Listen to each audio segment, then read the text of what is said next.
Vampyr is a game with a dumb name, but more importantly, it also does so much right. It has issues, but it's a game that I think many people dismiss after playing for a couple of hours, and that's not to say that those people are wrong for doing so. With so many games available, it often doesn't make sense to suffer through something that you're not enjoying. There are several pieces of the game that I myself don't enjoy. Vampyr is an action RPG developed by Don't Nod Entertainment, and how you'll feel about this game will likely come down to which half of that genre, action RPG, you care the most about. If you are someone who considers gameplay king when it comes to these experiences, and you're looking for something new or thoughtful from the combat mechanics, then you largely won't find that here. The combat system isn't bad per se, more just unimaginative when contrasted against the setting and the lore. There's just enough meat on the bones for that first playthrough, but with each additional pass, it withers further and further away. And while much of the reasons for this decay can be laid squarely at the feet of the shallow mechanical depth and poor unlockables, not all of it can. There's another issue that Vampyr has, one that impacts whole other parts of the game as well, but hurts the combat systems especially, and that's its difficulty. We'll discuss this in more detail later in the video, but Vampyr's difficulty systems are poorly balanced, and this isn't just the highest difficulty, but across all of them. This leads to, at minimum, none of the experiences feeling quite right, but when taken in combination with what playstyle players decide to take with the game's other big system, its citizen and embracing mechanics, your enjoyment can fluctuate greatly. Now, on the other hand, if you care more about role-playing mechanics than the action, then I want to emphasize that Vampyr has a beautifully designed central game mechanic, its citizen and embracing system I mentioned just moments ago. Throughout the districts of London, there are many NPCs who can be interacted with and complete quests for. More importantly, however, players are also given the choice of killing them and draining their blood in exchange for large amounts of experience. This decision is offset by various consequences, but engaging with this system feels like a beautifully designed balancing act, and mechanically it feels like the choice matters when it comes to the gameplay and the world. The system isn't perfect and suffers from several hiccups, which we'll of course get to later, but it hits enough of the marks that I can't help but continue to be impressed by it.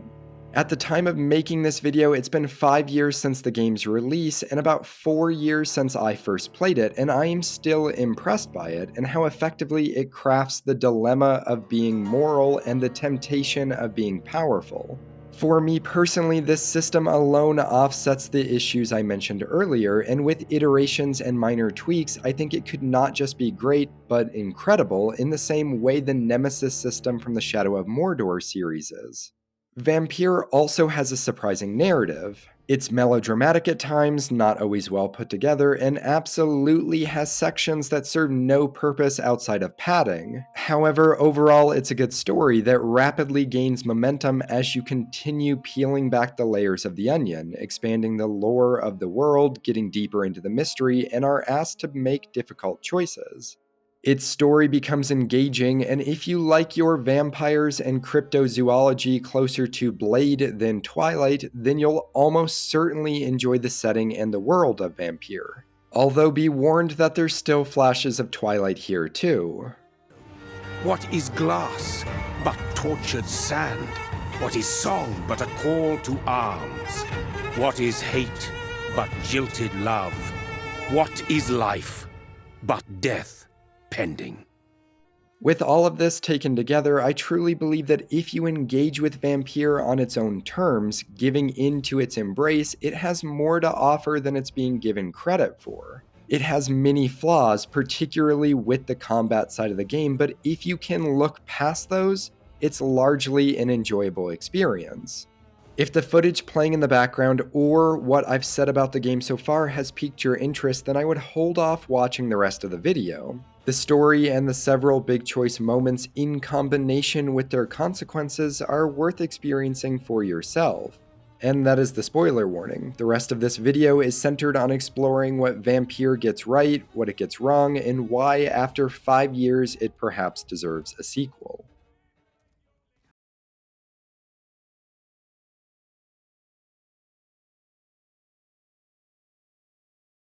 In Vampyr, you play as Dr. Jonathan Reed, a former military surgeon who has returned home to London after serving in the First World War. The year is 1918, and in addition to that year marking the historic end of World War I, it also marks the start of the Great Influenza epidemic, or formerly known as the Spanish Influenza. Through a narration over images, we witness Jonathan's return to London before quickly being bitten by some mysterious force. He was presumed dead and awakens to find himself disoriented and within a mass grave on the outskirts of London proper. This opening is done quite well, and I think could have and should have been the cold opening for the game.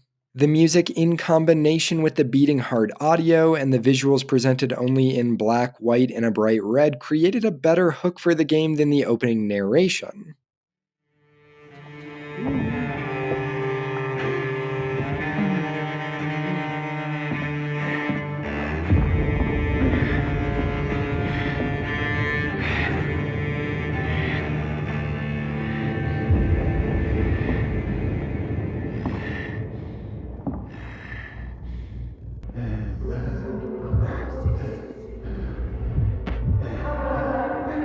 Thirsty. So thirsty. Color is returned only after Dr. Reed feeds on an unsuspecting person near the gravesite, but it's followed by the realization that the individual was actually Jonathan's sister, Mary, who had heard of his return, but when unable to find him, sought to search for his body among the corpses.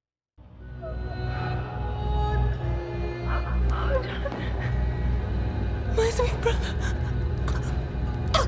What have you done? Mary! Oh, no! Mary! His attempts to save her are in vain, and worse, he is seen by a member of a militia force who not only disregards his pleas for help, but begins to attack. You are taught the basics of movement and combat as you evade and eventually are forced to engage with the militia.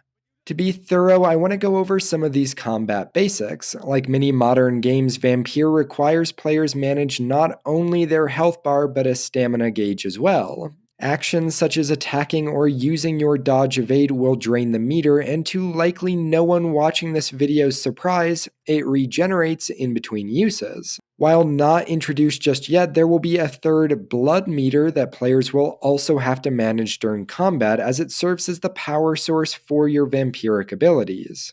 This particular meter does not regenerate on its own, although there are methods of replenishing it that we'll soon discuss. The player's health does regenerate, but during this prologue segment we are introduced to a catch: sunlight and fire. While confronting a militia member, Jonathan is exposed to the rising sun, which begins burning and charring his flesh. Sunlight, and more importantly fire, can cause aggravated damage, which lowers your maximum health for regeneration. This is a fantastic idea in theory because it works to continue increasing pressure during combat by slowly removing chances for error. Unfortunately, this aggravated damage mechanic goes almost nowhere and makes almost no difference. While both fire and light in the form of holy light are used by various enemy types throughout the game, the reduction in max health can actually be undone any time by using the vampiric healing ability you will soon gain access to. The ability costs such a small amount of blood to use that at no point in any of my playthroughs did I ever have to actually worry about being stuck with reduced health. This is a shame, and I just don't understand why it was implemented this way, especially because an alternative that makes this damage type actually matter already exists in the game as well. Have aggravated damage only be recovered after resting at a safe house. This system is already used as a method to save, restock ammo, upgrade weapons, craft medicines, level up, and progress the civilian system, so I don't understand why the developers wouldn't have included recovery of aggravated damage here as well. Or if not this solution, they should have at least removed the vampire healing having this ability until one of its final upgrades. The concept of aggravated damage is a good one from both a combat standpoint as well as how it occurs from a lore perspective. It's just also a trivial one right now with how it currently functions, which is unfortunate. What's even more unfortunate, however, is that there was even more missed potential here in the form of a day and night cycle. In this prologue, we've seen Jonathan get exposed to sunlight and begin burning. He quickly finds shelter in the form of a safe house in order to avoid the sun's damage, and on my first playthrough, this naturally led me to assume that there'd be an in-game clock or gradual passing of time that I would have to be conscious of. I think many players will have this same thought because there's even an in-game lore document in that very safe house that goes to the trouble of pointing out that the sun is extremely harmful to vampires, yet cannot outright kill them. The sun can melt vampires to the bone, but they still appear capable of emotion and some degree of thought even in this state, and upon nightfall the body will begin to heal and regenerate. This all seems to suggest that at least some portions of the game will take place during the day, requiring players to manage a continuous dwindling of health as aggravated damage is applied. This is not the case. Jonathan Reed and the players will not see the sun again in-game until the epilogue, and even then it's not a factor in gameplay. This is utterly shocking to me because the idea of having players race to complete an objective before the sun rises, or completing a mission during the day with their health slowly draining, sounds both exciting and challenging. It sounds like a no-brainer for a game about vampires, which leads me to wonder if it was originally in the game but removed at some point during development. Don't Nod is a smaller studio, so it would be understandable if this was the case. It's a mechanic that I think could be fully fleshed out in a sequel and help add complexity to the combat. As Jonathan explores the safe house, several memories of the events leading up to his awakening are triggered. Confused and disoriented, Jonathan takes a loaded pistol he finds nearby and attempts to end his own life. He is unsuccessful, and as the evening arrives, he awakens once again, regenerated, and now hearing the echoed voice of his maker in his head. This officially starts Chapter 1 with the goal of locating your creator, which is good and is a strong narrative goal given that both the player and the character likely share similar questions about what is going on. As Jonathan progresses through Southwark, we the player are introduced to the additional layers of combat, stunning enemies as well as biting enemies to drain blood. Both of these mechanics are heavily flawed, but I'll save their full discussion until later in this video. For now, just know that draining blood from your enemies serves to fill your own blood meter and thus allow continued use of your vampire abilities. Players find another body as they enter the docks proper and assume that it is connected to Jonathan's maker. You track the blood trail through the area and into the docks safe zone. Your investigation leads you to a local tavern where, despite being a new face and having a blood-soaked shirt complete with bullet entrance and exit wound, the locals don't seem overly concerned. Are you alright? Is there any way I can help you? I don't know. Maybe you could just talk to me. Maybe you prefer to speak with Tom then. He's more agreeable talking to strangers. Good evening, sir. I wondered if I could ask for your help. Wow, you look like you need a drink. Yes. I apologize for my outfit. It's been a long night. Been there, seen that. Don't worry, things can only get worse. Your search takes you to one of the rooms upstairs where we're introduced to Dr. Edgar Swansea. Slowly, vampire. Who are you? I mean you no harm, saith the vampire. Present yourself. Dr. Swansea is a member of an organization called the Brotherhood of St. Paul, which is a group that works with vampires as opposed to strictly against them, like the militia you encountered earlier, which is known as the Guards of Priwen. He dodges most of your questions right now, but Dr. Swansea is actually one of the most interesting characters in the game and central to the narrative. He's the chief administrator at the nearby Pembroke Hospital and serves as the pillar citizen of that community, the concept of which I'll explain shortly. Edgar Swansea reveals he is also investigating the recent murders in the area, but fails to convince you to stop your investigation. You are able to gather more information from the bar patrons and eventually locate two men within one of the warehouses on the pier. I can never harm you, Mr. Hampton. You're my only friend. I know you're hurt, William. Alas, you must give me permission to leave. I'll not betray your trust. It's this first, you see. I needed This creature is bedeviled. I must put it down. This engages a boss fight with one of them, the vampiric creature William Bishop, who serves as the game's first real boss, although his moveset is identical to what will shortly become a quite common enemy.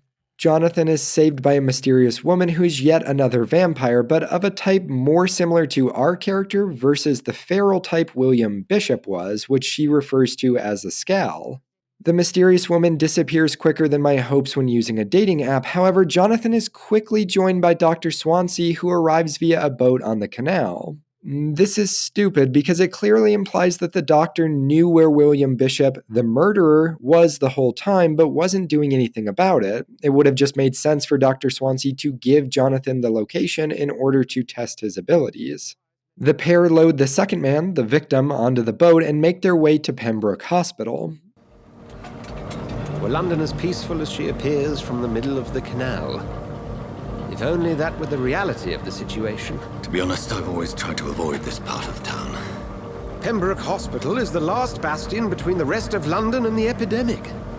The flu has decimated the East End and the war still rages. Welcome to the front lines of a plague. This is where you work, Dr. Swansea? I am the administrator of Pembroke Hospital. I thought you were here in service of your mysterious order, the Brotherhood of... Of St. Paul's Stole, yes. But first and foremost, I'm a man of science. A physician, like yourself. Edgar offers Dr. Reed a position at Pembroke Hospital on the night shift in order to provide an appropriate cover as well as workspace for him to conduct his research. Which, again, this offer would also be strengthened if Dr. Swansea wanted to keep Jonathan around to observe him, a decision his occult organization would no doubt support. Once on the hospital grounds, the game introduces the last remaining core part of the game, the Embrace system. While witnessing two civilians fighting with knives further along the canal, Jonathan's maker once again talks to him. Rotten or pristine, each heart contains the seeds of life. Drink at this river, try it all. This time prompting him to drain the blood of the surviving individual, a man by the name of Chloé Cox. Players are walked through the steps of the process, which includes mesmerizing Mr. Cox and walking him to an isolated spot. From there, players are left to make the decision themselves, embrace Chloé Cox, which drains him of blood and kills him, or release him. I'm a big fan of this system, and I think that it's designed quite well. However, I think this introduction doesn't actually do the system justice. It's a bit too simplified, and so because of that, I think this is a good point to more fully explain it. If you've not played Vampyr, the system is made up of 4 core aspects: blood quality, mesmerize level, civilian social circles, and district health status. Said in another way, these can be translated into how much XP you'll earn, when you can earn it, who will be impacted, and how will the world be impacted. The game's world features 4 districts, all of which contain at least one safe zone filled with 15 citizens and one pillar of that community.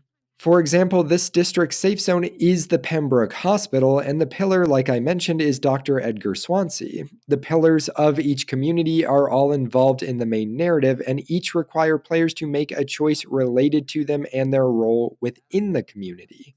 Due to them having a larger role to play in the narrative and being the bedrock of their district, players' decisions in regards to them have a much larger impact for the district. The player can and is frankly expected to engage with all of the characters within a district, talk to them, cure their sporadic illnesses, and complete the occasional side task. Doing so unlocks small amounts of experience, but more importantly, often unlocks clues and information about those characters' backgrounds and relationships with the other characters in their social circle. Let's go through an example. Within the first district centered on the hospital, there's a man named Milton Hooks who drives the ambulance for the Pembroke Hospital. He asks Dr. Reed to locate his missing wallet, which opens up a side quest. Players can find the wallet in the garden area behind the hospital, and picking it up will show a picture within of Milton and his girlfriend, one of the other nurses working at the hospital, Pippa Hawkins. Returning the wallet will complete the side quest, give a little experience, but also a clue about Milton himself. This increases his blood quality and unlocks further conversation options for both him and his girlfriend Pippa. During the war, I witnessed a few couples just like you come together in difficult circumstances. It can be very damaging. Maybe you're right. But we support each other. And that's all that matters. Is he worth the risk? Hey, I'm no perfect woman, and Milton is not the finest bloke. But we do our best to get by. That's all any of us can hope for nowadays. Now, not all clues will come from side quests. Some are gained through dialogue with the characters themselves or others in their social circle. Some are gained from eavesdropping on private conversations, and some are gained from finding literal clues in the environment like Scooby-Doo. Continuing to use Milton as an example, in the makeshift morgue near the hospital, players can find a crumpled letter on one of the bodies, which when read, reveals that Milton is extorting patients, asking for additional money for the beds within the hospital. Tell me why you're extorting money from some of the patients here. If a patient wants a bed, he'll have to pay me a little fee. That's all. Where did you get the idea for such an immoral scam? Funny you should ask. The first time it was from a patient who bribed me to get a bed. It's only then I realized I could make a fortune. This makes Milton pretty shitty in my book, as he's exploiting a public health crisis for personal gain, and so in theory he would be an easy target to select for embracing. However, it's not that simple. These relationships and social circles are one of the largest considerations players must think about in choosing to embrace someone or not, because you can't possibly know the consequences their absence will have until it's already done. Some NPCs are also merchants, such as Milton, and you'll lose access to their wares should you target them. Districts as a whole have a stability or health status that lowers as you feed on the NPCs, and killing too many risks plunging the entire area into chaos, which removes the safe zones, causes more and higher level enemies to appear, as well as causes the other citizens to go missing or die. The consequences your actions have for the social circles and districts specifically is something I spend more time on in the last chapter of this video, so if your interest is piqued, I promise I'll go more in depth on it later. All of this must be weighed against the benefits I mentioned of increased experience and other rewards, because they typically are worth it. This is something I think Don't Nod should be specifically commended for. Every NPC in the game is worth some amount of experience that is earned by draining and killing them. This value can range as high as 6,000 for one of the pillar citizens in a district, to 2,500 for some of the shopkeepers, to a measly 500 for characters like Mr. Cox here. This value is what is meant by blood quality. For reference, and because it's important to put this all in context, many skills have a low baseline unlock cost, typically at or below 1,000, and then ramping up the experience necessary for later upgrades, somewhere between 3,000 and 6,000 usually. You gain only small amounts of experience from completing side quests, curing civilian illnesses, and killing enemies, so it can't be emphasized enough how quickly you can amass experience and thus abilities or upgrades through embracing NPCs. They are the in-game version of the XP boosters you might see in a Ubisoft title. Now, just like when you see Edward Cullen shirtless for the first time, you assume it can't get much better, but it turns out the temptation doesn't end there. By curing NPCs' sicknesses or finding clues about them, their blood quality can often be upwards of doubled. So now 2,500 becomes 5,000 for several of the shopkeepers, and 1,000 for even the lowly citizens. There's even one key citizen that becomes worth 12,000 experience. By engaging with the NPCs and learning their backstories, you plump them up, increasing the total amount of experience that you'll earn if you decide to embrace them. This runs in contrast to the fact that knowing the characters more in depth perhaps makes you less likely to want to drain some of them. The value of embracing the citizens is that it grants a much, much larger amount of experience than anything else in the game, and this is often on top of unique weapons or crafting materials that the NPCs carry. The only hard restriction on embracing citizens is placed by the final core aspect, the mesmerize level.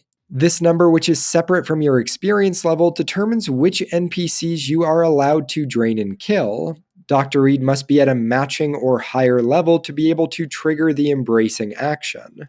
Unfortunately, this number can only be increased at specific points in the story, so players are effectively gatekept from accumulating large pools of experience for the majority of the game.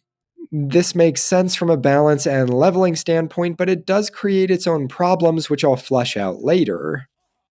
Taking and embracing Mr. Cox right here and now is a mistake, even if you intend to become a vampiric serial killer stalking the streets of London. Returning players will understand that draining Chloé Cox here is throwing away an extra 500 experience that is essentially free, but new players likely won't understand the importance of raising a victim's blood quality first before embracing. And while it's okay for new players to not grasp everything immediately, this feels a bit more like a bait and switch. You're teaching players a core gameplay mechanic in a way that isn't complete. Now, despite the flawed introduction to this system, Chloé Cox himself is a perfect introductory target. He doesn't have a social circle in Pembroke Hospital and has low impact on the district's health if killed. He's also a piece of shit the more you learn about him, and so won't be missed and isn't when you later meet his wife in another district.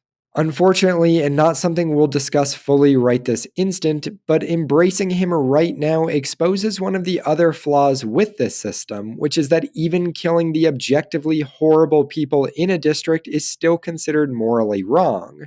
For now, though, let's return to the story. Players will be directed to their office by one of the nurses, Dorothy Crane, and once within, Dr. Reed analyzes William Bishop's blood, coming to the definitive conclusion that he couldn't have been Jonathan's maker. This is due to the differences in their temperament and cognitive function, as well as from the mutations that are now present in the blood sample. And with this, it closes out the game's first chapter.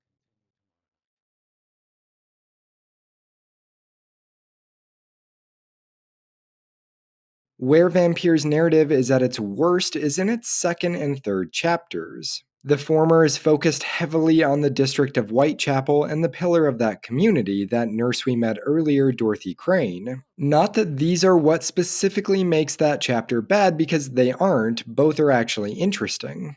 The problem is that nothing you do in Chapter 2 ultimately has any part to play in the larger narrative of the game. It could be completely cut out and nothing would change, and I mean that, nothing. On the other hand, the third chapter begins to set up the larger plot, but it does so in an incredibly rushed fashion and without the self-awareness that some of the plot points could have occurred in the previous chapter to give them more space to breathe. Some of the events of this chapter make very little sense from both a narrative and lore perspective. Chapter 2 starts with you briefly being sent into the abandoned morgue in order to find various medical ingredients and chemicals that can be used to synthesize a cure for one of the patient's illnesses. This is designed to be an introduction for both the medicine crafting side of the game, but also the Skal enemy type. The morgue is full of the creatures and gives plenty of opportunities for players to get comfortable fighting against their aggressive melee attack style, as it's a different pace from the militarized pre-win human enemies that we've fought up to this point. As for the medicine crafting, it won't always be this involved, as ingredients will begin being found in the world and on dead enemies. Arriving back at the Pembroke, Dr. Swansea explains that the hospital is only surviving during these trying times because of its wealthy donors, one of which has gotten themselves into a situation and requires assistance, of which has now been delegated to you. Locating the donor sees you reunited with the mysterious vampiric woman from the previous chapter, who formally introduces herself as Lady Ashbury. Dr. Swansea has commissioned me to be your agent in this matter. You could start by explaining what's amiss.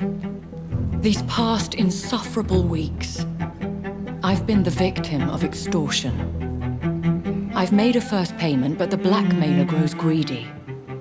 I must refuse his most recent demands. The threat from our anonymous scoundrel is clear: a list of dates. My visits coinciding with the dates of suspicious patient deaths due to massive blood loss. You are to learn the identity of the blackmailer, and the only information you are given is to go talk with one of the other patients, Harriet Jones, who is known as the local gossip. Firstly, this seems like exactly the type of person you would not want to gather information from, but this becomes even more apparent after interacting with her. I assure you, madam, this is not an investigation into a possible medical error. Debauchery, then? Nurses Crane, Hawkins, Brannigans, whores, all of them. They can't keep their legs shut. I've seen them scratching slutty sores. Really? Well, if you have irrefutable proof, I'll not have the staff behaving in such a manner here. This is your business, Doctor, not mine. But I swear one of the nurses is cavorting with some man on hospital hours. Thank you for your time, Miss Jones. This right here leads Dr. Reed to investigate the 3 hospital nurses because they are apparently meeting with an unknown man, but this is just poorly written. Even if it was a logical step to make, which it isn't, the information is taken out of context because the way Miss Jones delivers it is in regards to the supposed promiscuity of the nurses, not anything to do with blackmail. It's also immediately called into question, quite reasonably I might add, by one of these nurses. What can you tell me about this strange man visiting one of the nurses during her shift? Let me guess. You spoke with that old shrew, Harriet Jones. Do not pay attention to her, Doctor. She's full of fanciful tales.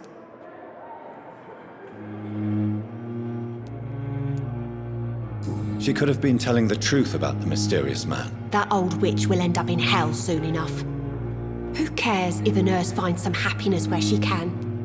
The truth is, Harriet Jones is only right here, right now, because she is a critical part of the plot, and the developers needed to introduce her early, even if it feels incredibly unnatural. Jonathan eavesdrops on Dorothy Crane meeting with a man. You're sure you don't come back with me? Nah, I have to see someone at the hospital. Be careful. You look so bad they may keep you as a patient. Fuck 'em. I don't like hospitals or doctors. Well then, when you go back to Whitechapel, you may find this useful. What is it? A pass for a free medical exam by the best nurse available. Just read it. This is the whole exchange, and while it could potentially be seen as suspicious, there's nothing that was said that indicates blackmail. You proceed to follow the man into the sewers instead of following Nurse Crane to Whitechapel and, having a conversation with her similar to what you already did with the other 2 nurses. You find the man's body and are forced to fight his killer, a giant werewolf-type beast. This will probably be the first enemy that many players have difficulty with, and that is because not only is it fast and capable of hitting multiple times in quick succession for a large amount of damage, but it also features a moderate resistance to melee attacks, which up to this point has probably been how most players have delivered damage. Enemies can have 1 or more resistances to each of the 4 damage types in the game: melee, ranged, blood power, and shadow power. This typically means players will need to use different forms of attack in order to maximize damage. For this fight, it means players will need to utilize something besides melee, such as their sidearm, or else be stuck chipping away small amounts of the beast's health in a drawn-out fight. Although, as you can see from the footage playing, depending on your level and the enemies, as well as your ability to deal the stun effect, you may be able to brute force your way around resistances. Similar to the previous bosses, this beast becomes a standard encounterable enemy after this, and while hard now, you eventually won't bat an eye fighting 2 of these at once. After the fight, you examine the body of the man you were tracking and find the coupon that was mentioned. Nothing on it indicates blackmail, and so at this point, Dr. Reed still has absolutely nothing to go on, no real leads, and nothing that connects the extortion to Nurse Crane. Following the instructions on the coupon, players make their way to the district of Whitechapel in order to locate the free health clinic and presumably Nurse Crane with it. Here, the narrative forces players to jump through several hoops in order to see Dorothy Crane, which would be fine if they actually made sense. The game asks you gather further information about the underground hospital by talking to either a journalist or poet located within the area. How do you determine you need more information to begin with? By overhearing a conversation between Dorothy Crane and her second-in-command at the underground hospital. This makes no sense because you already have both the facility and Nurse Crane's location, and this is clearly just a railroad put in place to have you meet the NPCs in the area. Whitechapel is the second district players will visit, which means there will be a whole host of new characters to interact with and complete side quests for. There's so much, in fact, that if players go around meeting everyone and completing all available side quests, then it could be several hours before they return to the main quest line. After interacting with the required citizens, you are able to convince the second-in-command to let you pass to see Dorothy. Mind you, you convince him using no knowledge gained by either conversation with said NPCs, the journalist and the poet. Instead, by just confirming that you're a caring doctor. I also want to point out that during your conversation with him, you see a grayed out, locked option that states Mesmerize Level 2 required. This is referring to something Dr. Reed can do in other situations, which is use his hypnosis to force NPCs to invite him inside their homes. What makes this notable is that this is an impossible option to select because your mesmerize level won't increase to level 2 until after you deal with Nurse Crane, no matter what. So it's confusing why it was left as an option here because no player will ever be able to take it. This implies to me that perhaps originally Mesmerize was something that players could choose to level up themselves with their experience, and this would make sense because the Mesmerize level system as it currently is seems to only exist to throttle and control when players are allowed to drain different citizens. Allowing players to dump experience into it at will opens up more freedom to choose who you embrace and when. The clear problem with this would be a snowball effect where leveling up Mesmerize allows players to embrace higher level citizens, which gives more experience that could then be used to further increase the Mesmerize level, and then you have a cycle. This is no doubt something that would happen, but I also think it could be easily countered by more appropriately balancing the experience and ability costs in the game. Regardless, you gain access to Dorothy Crane and her secret hospital. The risks you've taken for your friends in Whitechapel are criminal, and you can pay dearly for them. Doctor, you think your warnings scare me? I've stolen and plied, blackmailed and lied, but what else am I to do? I'm all these people have. It's established that Nurse Crane is blackmailing Lady Ashbury in order to get more funding for her own medical facility, which in turn is designed to specifically help the community there in Whitechapel, which is clearly a poorer district as well as having a large immigrant population, something that Dorothy herself relates to. This reasoning generates some serious questions, however. Why not bring the patients back to the Pembroke Hospital? Why not just ask for the additional resources as opposed to blackmail? Extorting one of the hospital donors could have dire consequences for the hospital itself, of which Dorothy seems to at least somewhat care about. Luckily, the developers anticipated these questions and added them as optional dialogue. This is good forethought.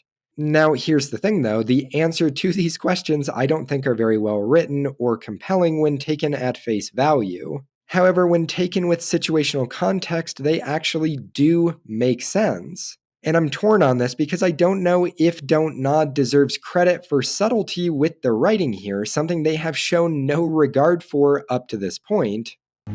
As immortal tradition doth dictate, all fangs and hypnotic eyes ablaze.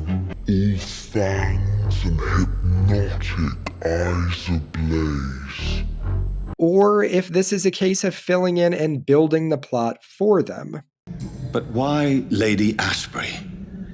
Why her of all people? She's pristine and proper, all right, but that she-wolf in sheep's clothing murders the poor for sport. I have her where she belongs, and I'll milk her for all she's got. Crane says that Lady Ashbury is a monster, and it's this response that sets the foundation for why her reactions are reasonable. As far as Dorothy sees, Ashbury is just a wealthy woman who comes to the hospital sporadically, and suspiciously, on those same visits, a patient always dies of blood loss. Dorothy likely knows that Lady Ashbury is a donor and is one of the sole reasons that Pembroke is still even operational. This paints a concerning picture of what could be interpreted as the chief administrator Dr. Swansea exchanging the lives of patients for funding. While we don't get a firm confirmation of a transactional deal like this, we do get confirmation that Lady Ashbury does in fact feed on the deathly sick individuals at the hospital, something she sees as the equivalent of being ethically sourced. And we know that Dr. Swansea is aware of this, so it's not hard to imagine that an exchange of this sort is actually occurring. Dr. Swansea is a sensible and honest man. He wouldn't have refused your friend's care at Pembroke. It's easy for you to say, Doctor. These people cannot go to the police, nor to the hospital. They don't even speak English. They depend on me for everything.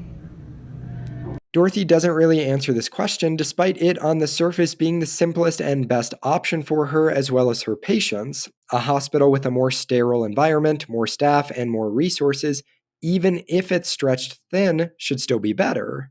Or is it? Again, if it's thought that Dr. Swansea can't be trusted himself, then it makes sense to distance yourself from the hospital. Not to mention that she is also aware of the deteriorating working conditions there, as she is the one who originally asked Jonathan to retrieve the materials from the old morgue. This knowledge alone makes it reasonable for her to decide to open her own clinic. Now, while these personal motivations make sense, it's still unclear how the blackmail was actually going to work. Was she going to bleed Ashbury dry of money until she ultimately stopped financially supporting the Pembroke Hospital as well? If the lady refused, what was Dorothy even going to do with this list of dates that serve as the incriminating evidence? It's unclear if Crane knows that Lady Ashbury is a vampire or if she just suspects that some sort of murder is occurring. And furthermore, would revealing this information even make much of an impact or be believed? Later in the game, we see a society of upper echelon vampires, and I find it hard to believe that during this time period and during a public health crisis that anybody official would pay attention to a statement offered by an immigrant nurse running a sketchy backyard medical facility. What should have happened is that Dorothy Crane suspects the lady is a vampire and was threatening to specifically tell the guards of Prewin, that vampire hunting militia, about her. In this scenario, perhaps the first extortion payment was made, but the second was refused, and so Dr. Reed was looped in to attempt to locate the perpetrator before the threat could be made real. He could locate Nurse Crane just as before, and when confronting her, it would now be revealed that she has already informed the leader of the guard. This, while still a small change, would set up a scene that happens in the third chapter with the leader of the guard, Geoffrey McCullum, at Pembroke Hospital, and would now better tie this chapter into the larger narrative. It would provide the explanation for how and why the guard of Prewin become fixated on Jonathan Reed and Lady Ashbury. With that, we're just left with the decision of what to do with Nurse Dorothy Crane. You've convinced me of the sincerity of your actions and their noble justifications. But all the same, blackmail is a crime, and it will stop, Nurse Crane. So, are you going to turn me over to the authorities? Players are given 3 choices: to embrace, to spare, and to charm. Embrace and spare are self-explanatory. Embracing sees you drain and kill Dorothy Crane for a sum of several thousand experience, whereas sparing her involves Jonathan creating a bargain with her. She stops the blackmail and resigns from the hospital in exchange for not reporting her, as well as also coming to her with his medical material needs, offering to buy from her for a high price, thus giving her a source of money in place of the blackmail. This is a lazy solution from a narrative perspective, as it's pretty naive to believe that she'll just destroy the blackmail material, and it doesn't address the presumably large amount of money Dr. Reed will now have to spend in order to be an equivalent to extortion. It's clearly designed as a morally correct option, as it's the only one that keeps the district stable. That being said, I think many players are going to assume that the charm option is the best/morally good option because it removes Dorothy's memory of the events. Listen very carefully, Dorothy. You will erase from your memory everything you pretend to know about Lady Ashbury and Pembroke Hospital. Let that rich bitch off the hook over my dead Nurse body. Crane, enough. Listen as if your life depended on every word. I know you've a generous heart who gives freely to those in need, but you shall walk away from the shadier streets of your business. I will never abandon... Dorothy, the discussion has come to a close. Your clandestine activities in the Resistance are over. Let it go. I'll let it go. Yes. All gone. Even after watching that scene, many players might still assume that this is the best option. However, fast forwarding to the next chapter, we see that using our Mesmerize on Nurse Crane has consequences. Players will be warned that the secret facility has been shut down and that Dorothy Crane has gone missing. Upon revisiting the dispensary, we see it has become Scal-infested, and Nurse Crane herself has transformed into a powerful Scal. Using our charm ability to erase her memory ends up breaking her mind, causing her to lose her drive to help the community. Those in her care and ultimately herself succumb to the plague. This is dark as hell and I love it. I commend Don't Nod for having the balls to take the charm option, which historically video games have conditioned players to believe is effectively the have your cake and eat it too option, and lock you into what some might consider the worst option. I do have one critique of it, which I'll explain in a moment, but I also value that the morality of this option is at odds with its benefits. From a narrative standpoint, the district loses a back alley makeshift hospital, sure, but it also ends the blackmail threat permanently. The district suffers a little bit, but it also does not collapse without Nurse Crane at its center. I, as Dr. Reed, still frequently visit Whitechapel to cure the illnesses of its inhabitants, and it survives. On the other hand, could forcing your will on the nurse until she deteriorates into apathetic compliance really be considered morally good, even if it's for the good of the main characters? I would say no. The critique I have is that these potential consequences of charming/mesmerizing people is not something that is communicated or demonstrated to players prior to this. In fact, there is only one other story moment later on where we are given the option to use charm in a similar way, and the outcome is vastly different. More importantly, however, is that over the course of the game, we use the ability to force our way into NPCs' homes and to start the embrace process, but never suffer any consequences for it. You can mesmerize a citizen and start the embrace process only to cancel and release them, but there still won't be any consequences. I think the idea of having Mesmerize break people's minds is a good one, but if this is the only time there are consequences, then it feels inconsistent. Hi, this is a little edit in here from the future, adding something because otherwise I know I'm going to get comments wanting to explain it to me. I understand the reason Dorothy Crane's mind breaks from this event. Her Mesmerize level is 2, and yours at this point is only 1, so the character Dr. Reed is forcing her stronger mind to conform, hence damaging it. I understand this, but I want to clarify that again, this isn't something that is meaningfully taught to players prior to this, especially because at no point in the game, other than dealing with the pillars of a district, are we ever allowed to attempt to mesmerize a level higher than our own. If, for instance, we could have tried to mesmerize her second-in-command to let us in and broke his mind, then it would be a system that was demonstrated to players, and it's on them if they want to risk it. Okay, that's all for the add-in. I've thought a lot about the Mesmerize and Embracing system because despite being so close to greatness, they have problems that are complicated to fix. I am also aware that I've said the phrase, "I'll return to this later in the video," or some version of it about 5 or 6 times by this point in regards to the Embrace and Citizen systems, but my intention is to identify the problems now as we're working through the narrative and then address them all at once in the same section of this video. So, circling back to Nurse Crane and her makeshift hospital, I want to emphasize that regardless of your decision, nothing you've done in this chapter will matter for the rest of the game's narrative. After dealing with the blackmail attempt, you will return to Lady Ashbury with the news. An argument could be made that perhaps this chapter lays the groundwork for Jonathan and her's romantic relationship to be more believable, but that's not really the case because their romance is so cartoonish and poorly written that it makes Twilight look like a Pulitzer Prize winner. After updating Lady Ashbury, Jonathan analyzes a blood sample taken from a patient at Nurse Crane's facility and comes to the conclusion that there's a connection between the influenza and the vampire epidemic. He informs Dr. Swansea of this connection and is informed in return that a funeral for his sister is being held, which begins the game's 3rd chapter. The soul of our sister departed, and we commit her body to the ground. Earth to earth, ashes to ashes, dust to dust. Why kill my Mary and stick her here in this cold, god-awful place?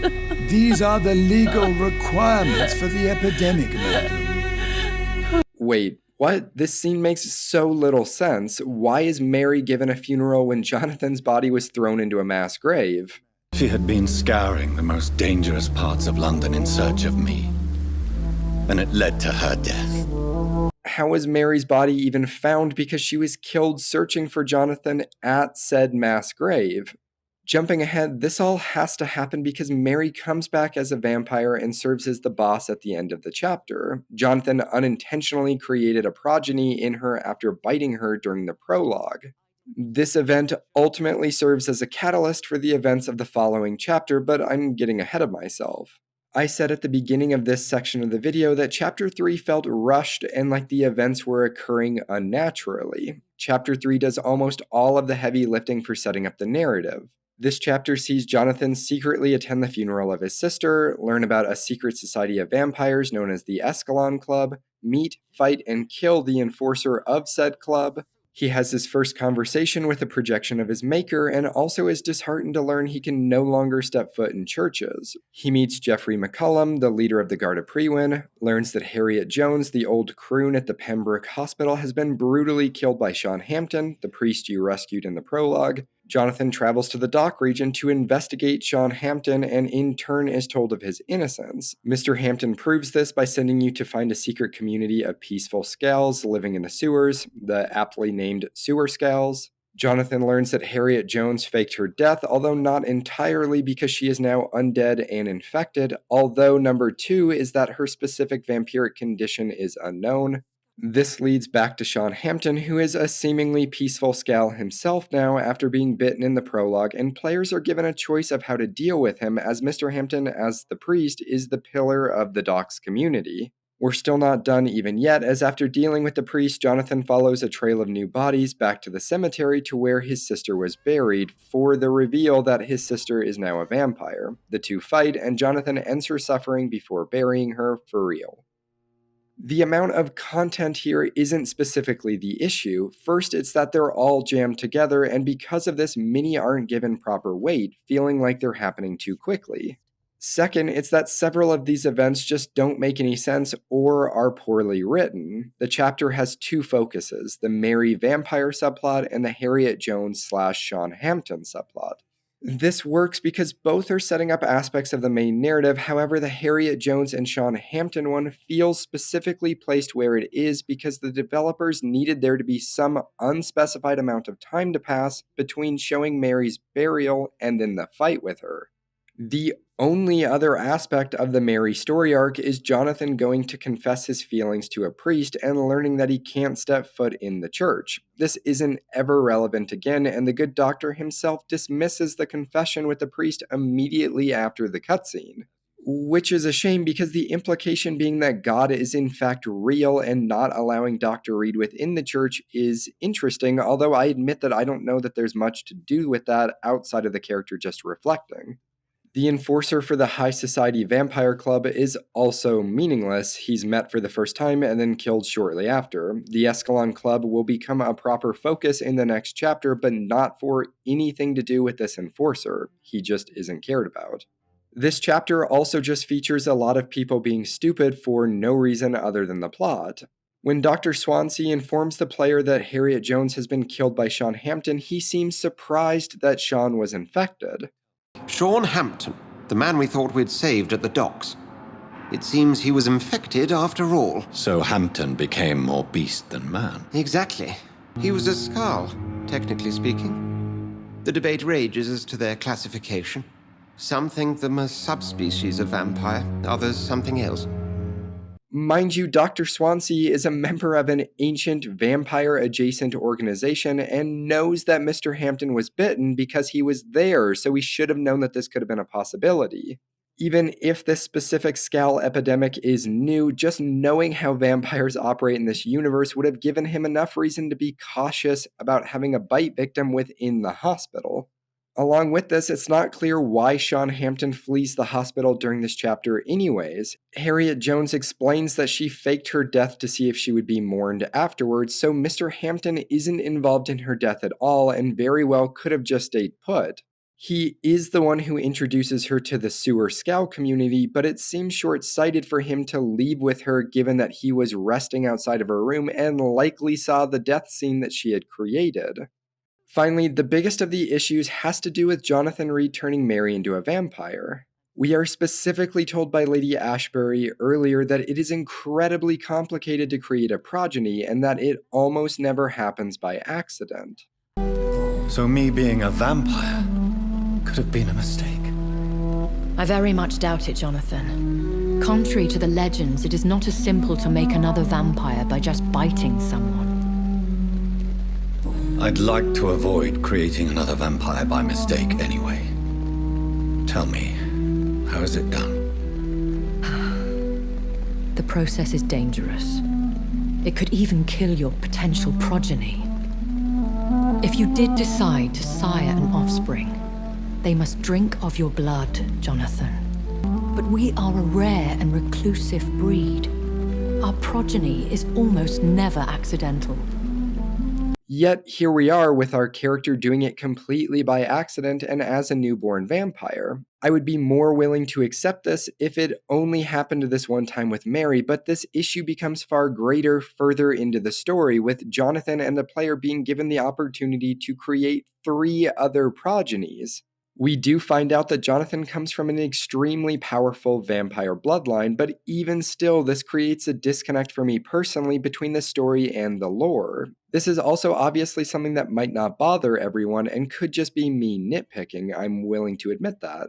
Now, I think it's also important to state that it's not all bad with this chapter. The first introduction with McCullum is done quite well. God protect us. You've got a leech in the hospital. Yes, my hospital. My mission is to heal while you go about warring. You've set the table for a snake. I wonder why there's venom in your food. I'm growing tired of your song. You're a woodsman, McCullum, not a doctor. Return to your hunt. It's a great introduction that immediately paints him as a looming threat. In-game, he visits after hearing of Harriet Jones's supposed murder, which is before we have even heard about it ourselves.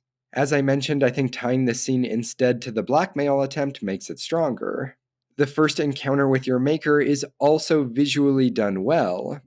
Remorse and pain are precious when binding you to the earth. You. I remember you.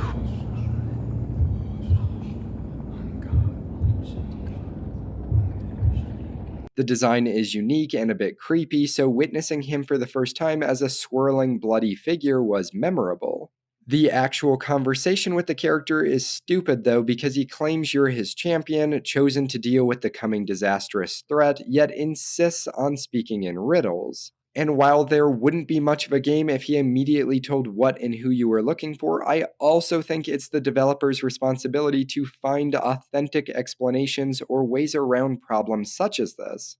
Something else I enjoyed was that a large chunk of the dialogue in the cemetery right before the boss fight with Mary changes depending on whether your Jonathan has embraced any civilians up to that point. If so, Mary is more vindictive and kills hers and Jonathan's mother right there. The mother, Reed, is actually an NPC in the final district you visit, so Mary killing her in the cemetery robs you of interacting with and potentially embracing her yourself. This is a more meaningful consequence for your actions than almost anything seen in the first Dishonored, and I wanted to mention it.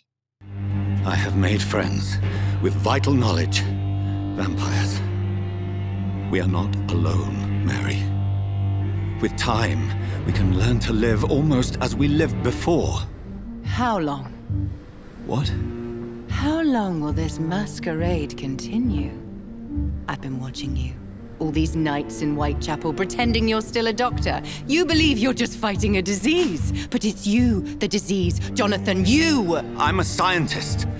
I'll find a solution. Let our mother go, please. Mary, wait! Time to go, Mother. Give my regards to my son. No! No!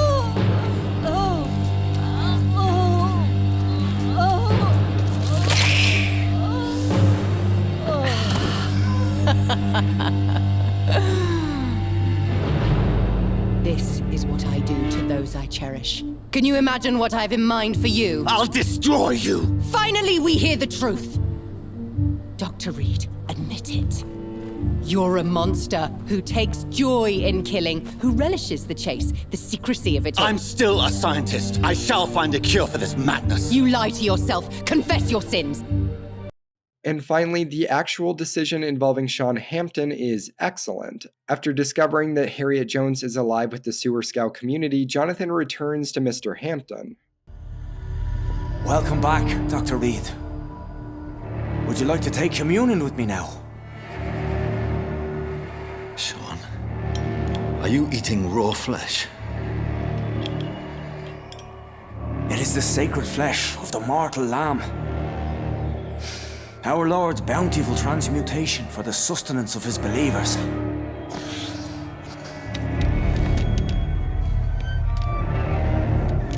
So Sean in fact did not kill Harriet, so while cleared of those charges, there's now a bigger issue. As a Skal, Sean Hampton needs to eat flesh and has begun sustaining himself by acquiring and eating corpses, something he sees no problem with and rather as part of God's plan.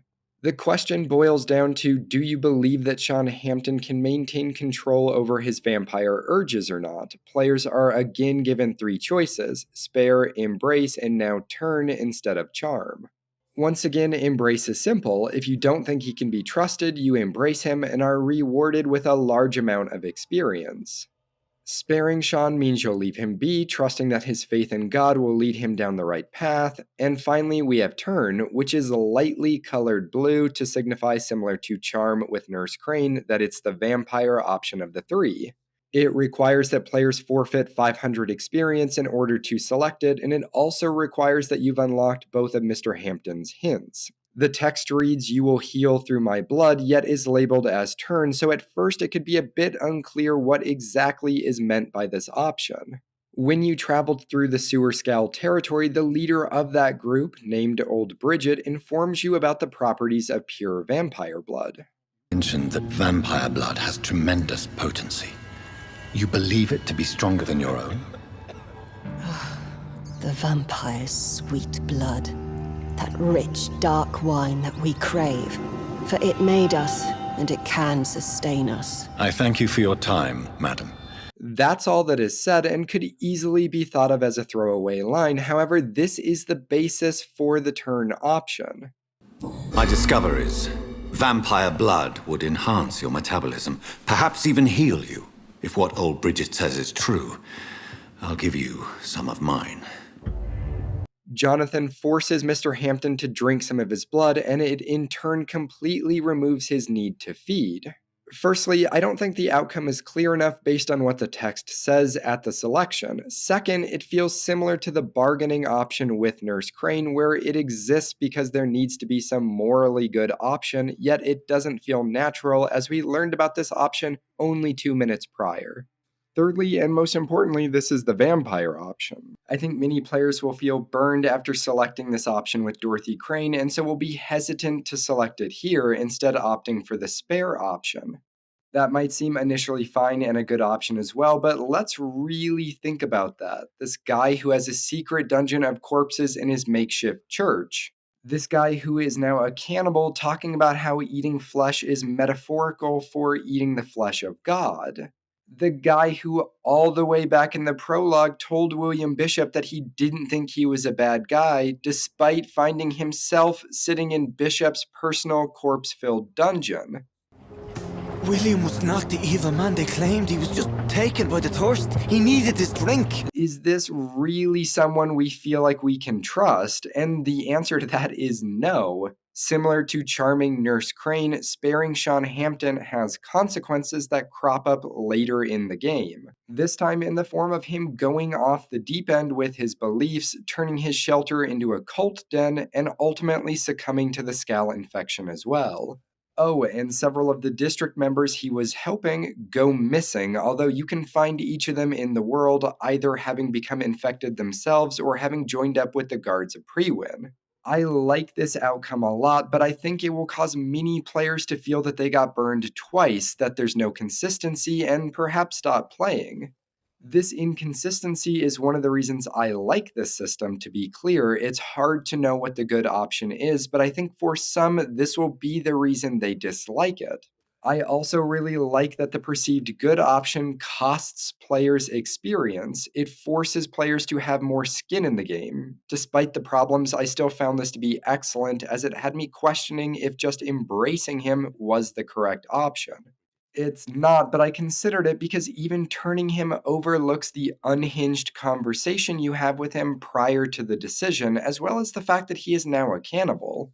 After dealing with Mr. Hampton, players follow a series of dead bodies back to the cemetery where they fight their now undead sister Mary. This fight, along with the earlier one against the Escalon Club's enforcer Fergal, are both disappointing, and I want to discuss them more broadly, as well as finally discuss the many issues with combat. To quickly wrap up this chapter, though, after the battle, Mary asks her brother to put her out of her misery, to which he obliges. This concludes chapter 3.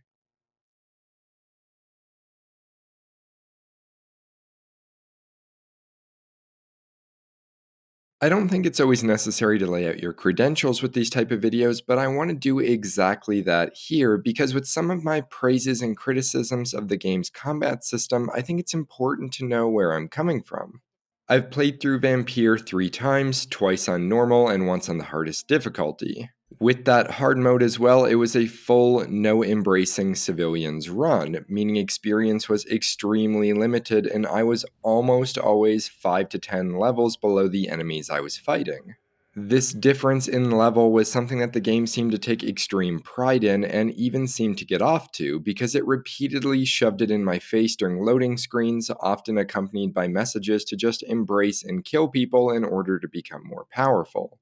Despite this, it felt important to experience the entire game at its absolute most difficult in addition to the normal setting because much of the criticisms thrown at this game over the years is about the combat. Unlike many people, it seems, I don't think Vampyr's combat is awful. I don't think it's good either, but it does do some things well and it should be recognized for that. It's important for me to state up front here, though, that I didn't recognize the things it does well myself until I played the game on its hardest difficulty. This also isn't meant to inflate my opinion, but rather to explain that many of the initial reviews for the game weren't done on hard mode because the expanded difficulties weren't added until around 4 months after the initial release. I'm quite torn on if hard mode is worth playing overall, but what I can say is that playing on it solved some issues while creating others, and that almost every aspect of the game's combat design is impacted in this way, with some issues becoming fixed because of the higher difficulty, but new issues now also becoming apparent. Let's start with what I consider the combat's greatest strength. The game has good enemy encounter variety, both with the number of enemy types as well as how the game pairs the different types together to create new encounters, and I do think this is only truly apparent on the higher difficulties. Enemies can be divided into 2 categories, the Guards of Prewin militia enemies and then the Vampire beast kind. Between these 2 types, the Prewin are the better designed. The game leans heavily onto these guys, especially after story events that occur in the 4th chapter, and so because of that, you will be fighting them often. You will learn their attack patterns, and you will experience almost every combination and pairing of the different units together. They also utilize more abilities that have meaningful player consequences during combat, particularly that aggravated damage we discussed in the first part of this video, or attacks that continue to damage over time. There are 2 guard types that use fire, the fire executioners that shoot flaming crossbow bolts at you, and the rookies who, despite their name and lackluster weapons, always manage to burn me with their defensive torch swing move when I got greedy with my hits.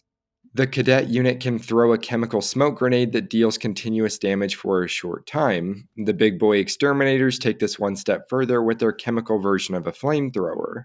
The chaplains can drain your blood meter and hamper your dodge ability with their holy light. The brawlers have their shotguns, can charge you with their bayonets, and were the only enemy type I found that had a complex series of attacks. They could do a series of melee hits on you in close range before rapidly firing a shotgun blast. This wasn't triggered often enough for me to ever feel comfortable being able to read when it was coming, so it always felt like a surprise.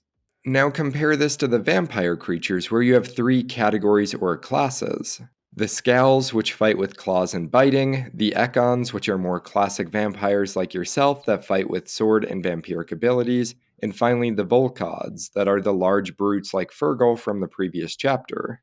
Of these, the best are the Ekons, which get introduced in Chapter 4, and it's because they turn several of the abilities that you yourself have access to against you: the Blood Spears, the Blood Shield, and the Shadow Abyss.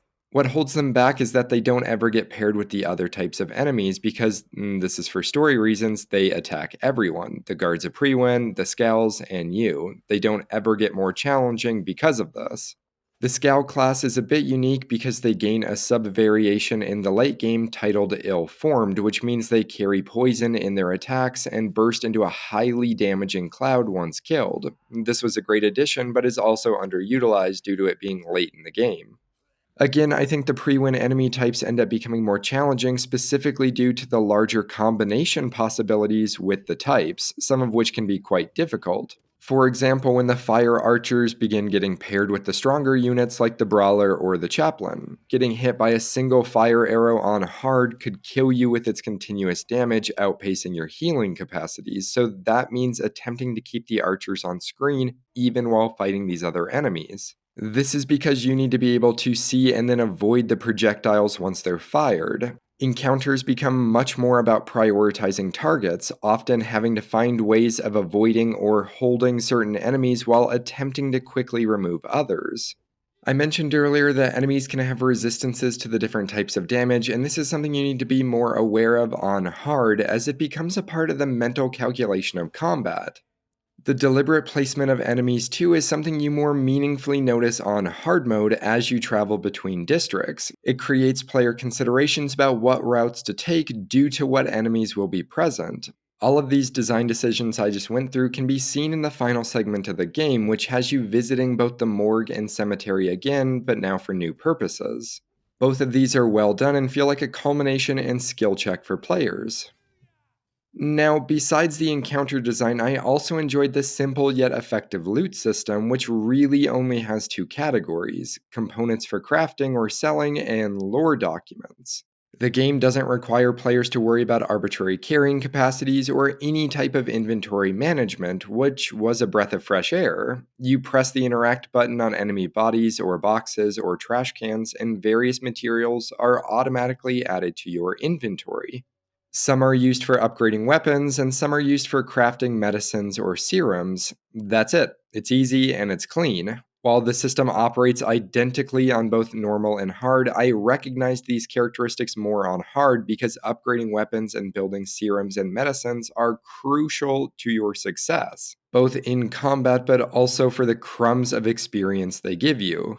So, Vampyr's combat gets discussed a lot and is often labeled as bad. I don't think this statement is entirely fair because many people don't describe what is wrong with the system with actual evidence and instead often just describe it by how it feels. It plays a tad slow and stiff, which might be deal breakers for some but aren't for me. It's personal preference. So, what does the game do that is actually bad game design versus just personal preference? Because I think that is something that's getting left out of the conversation here. For example, I hate when games have enemy tracking, meaning enemies move towards you wherever you are or rapidly change directions as part of their attack. I don't think any game ever makes this feel right and not cheap, but I also recognize that in theory, attack tracking means you have an even tighter dodge window to avoid enemy damage. It has a purpose and isn't just there to ensure players take some damage. My personal preference doesn't necessarily mean it's a bad game design. Vampyr's combat has 4 big issues that stem from the fundamental designs and systems it has in place, not just from preference. First, the way the game handles respawning is broken. Second, the offensive options for combat are poorly designed. Third, the resistance system destroys much of the challenge of boss fights. And finally, fourth, players eventually become disincentivized to engage with combat at all due to its high costs and low benefits. These are also all tied together in one form or another. Let's start with the first one. In Vampyr, when you die, you will be returned to a nearby safe zone with all enemies being reset. This has become a quite common system for modern games due to the FromSoft Soulsborne series, and Vampyr is clearly attempting to emulate that formula. When you respawn after death, you are also drained of blood, as well as any serums and bullets you used are replenished only if you have extra in your safe room storage. If you don't have excess, then they are just gone. Now, I have not spent meaningful time with the Soulsborne series, but from what I can learn from Google, it appears they operate the same way. I can't say if this is a bad system for FromSoft games, but it doesn't work here in Vampyr. This is something I didn't realize was an issue until playing on hard mode, because during one of the bosses in the next chapter, my respawn was outside of their room, and after dying, I was forced to either backtrack through long loading screens to repurchase the consumables, or just fight the boss at a disadvantage. Specifically, the bigger issue is the blood meter being drained, which feels unfair given it isn't a consumable in the same way bullets and serums could be seen as such. It means that if you die during a boss fight, you lose your ability to heal on your next attempt unless you bite the enemies or are using a weapon that inflicts blood damage. It adds arbitrary difficulty for no reason, and even I know that Dark Souls replenishes your healing charges after death. Vampyr also seems to fully embrace this arbitrary difficulty because during another one of the boss fights, there were rats you could drain for blood outside of the fight room. However, after each death, the number of rats available reduced as if they were being used up too. So not only was my blood meter drained for no reason, but the game was adding further salt to the wound by removing the recovery chances in the environment prior to the fight. I just don't understand why adding this disadvantage for players is present in the game at all. Now, let's talk about the balance issues for combat, which are entirely due to one thing: the stunning effect many of the two-handed weapons in the game have. All enemies in the game, including bosses, have a gray segmented bar under their health, which you can think of as a poise meter. Attacks that deal stun damage decrease this meter, and once it reaches 0, the enemy is momentarily staggered and unable to move or attack. Players can use this moment to bite the enemy, which replenishes some of the player's blood meter and also health if a specific upgrade has been taken. Players are invulnerable during the biting animation and can use it as a moment to collect themselves, as well as allow stamina or power cooldowns to regenerate. The drawback is that after biting an enemy, their resistance to being stunned increases, which makes sense because it largely removes or at least makes it inconvenient to continue stunning and biting enemies for blood. The problem here appears if you don't bite enemies while they're stunned. They will eventually get up, but with only half their poise meter returned, making it now easier to stun them again and thus creating a cycle. I can't overstate how incredibly powerful this makes the stunning effect, as it effectively allows you to stun lock, or close to it, every enemy in the game.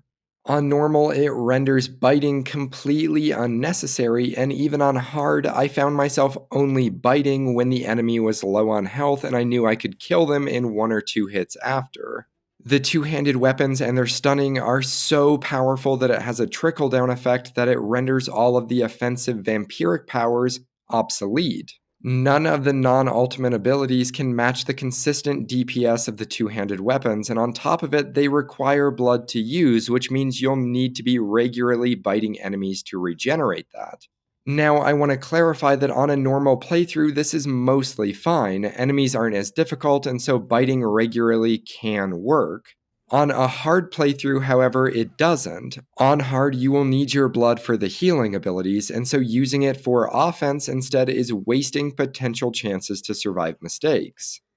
This is compounded because, as I've mentioned, your blood is drained when you respawn after death. This means that the hardest difficulty puts you in a position where you shouldn't rely on blood, and thus shouldn't rely on biting or the offensive vampire abilities either in combat, because using blood means less available for healing. Which means you'll need to bite more, but biting makes it more difficult to stun enemies, which means fights will be harder, which means you're more likely to die, which means you'll respawn with less blood, which requires more biting. Again, this creates a bad cycle. I'll also add as a personal preference note here that this is okay because none of the offensive powers are really that interesting and don't meaningfully change up combat anyways. Next, we have the resistance system and the bosses. Let's look at the two boss fights from the previous chapter, Mary and Fergal, because they're fresh. These two fights suck, and it's largely down to the resistance system. Both bosses have no resistance to firearms, and as such are effectively melted by a reasonably upgraded sidearm. On the game's hard mode, I was able to beat both of these bosses on my first attempt, and in the case of Fergal, in a matter of minutes. In contrast, that same chapter has what I consider to be a mini-boss, Jimmy the Spark Barlow, whom is a character you must beat in order to progress through the district but has no relevance to the story. Jimmy utilizes a flamethrower and is the only character in the game to do so, in addition to being able to call reinforcements. This fight took me many more tries despite the fact that he was a smaller boss and I was closer to his level than I was with either Mary or Fergal. I attribute this to the obvious fact that it is always going to be more difficult to manage more enemies at once, but also that the resistance system is broken. Specifically, the resistance to physical damage types, your melee and firearm, versus the resistance to the vampire damage types, your blood and shadow abilities. The system is broken because enemies being resistant to vampire abilities is much, much easier to deal with than the physical damage types. The boss fights aren't designed in a way where players can take the time to learn and recognize attack patterns because on the hardest difficulty, you can be killed in a few hits. And because your bullets, serum, and blood meter will be further drained with each death, you are potentially fucking yourself for the attempts after. You are incentivized to end the fight as quickly as possible, spamming whatever the boss doesn't have a resistance to, which is often the firearms. This ultimately trivialized the major boss fights, making them less memorable and enjoyable than the standard encounters with well-placed and paired enemies.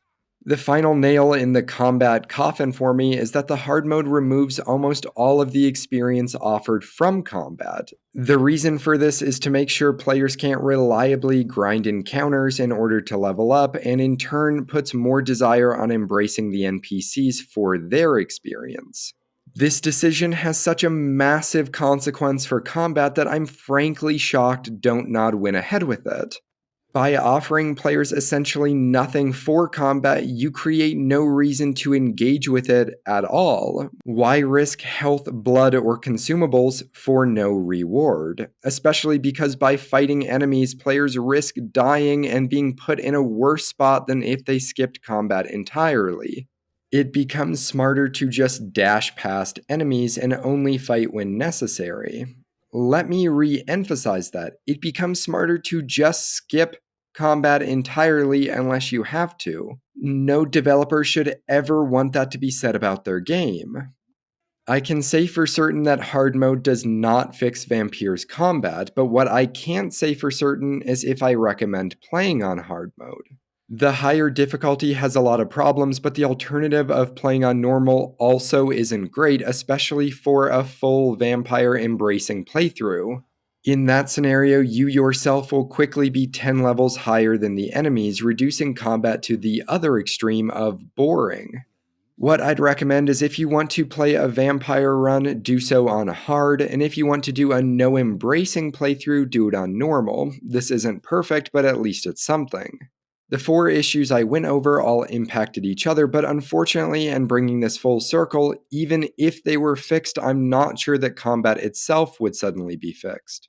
Vampyr's combat is fine, but it lacks the options of more refined modern games. I think The Witcher 3 is actually a great surface-level comparison to make because its base combat feels very similar to Vampyr's. It's a bit slow and stiff. However, The Witcher 3 makes up for it by having options in playstyle, offering mechanics that are entirely different from each other. Players can invest in alchemy or swords or signs, and each is as viable as the last. And even within those, players often can build into a specific niche. Players can spend as much time or more in the preparation phase of a fight than the fight itself. The closest Vampyr comes to this sort of build design is with its upgrades for weapons, but outside of just one upgrade, they don't actually play different. I do want to highlight that one example, though, the unique ammunition for the firearms, because that does feel different. Players can upgrade several of their firearms to either shoot fire or acid bullets. The vampire beasts are weak to fire and humans to acid, so applying these upgrades makes it feel like you are designating a gun for each enemy type, which is good. I want to be clear too that all of this doesn't mean Vampyr's combat wasn't ever fun. I found both the fight against Jimmy the Spark Barlow and the pre-win Captain Jeffrey McCullum to be fun and engaging, especially on hard, likely because both utilized that aggravated damage but in unique ways that weren't ever used again. The flamethrower and ultraviolet spotlights, respectively. Oftentimes, the first encounter against a new enemy type was fun and memorable. Fighting the sewer beast werewolf creature for the first time stands out in my memory, as does the fight with Reverend Cain. There's just not much creativity to be found on the player's end of combat, and that is why it feels basic or simple, as many reviewers put it. Should Don't Nod ever make a sequel to Vampyr, I believe adding that complexity to the combat would greatly improve the game's reception. Now, with discussion of the combat done, let's turn our attention back to the main narrative.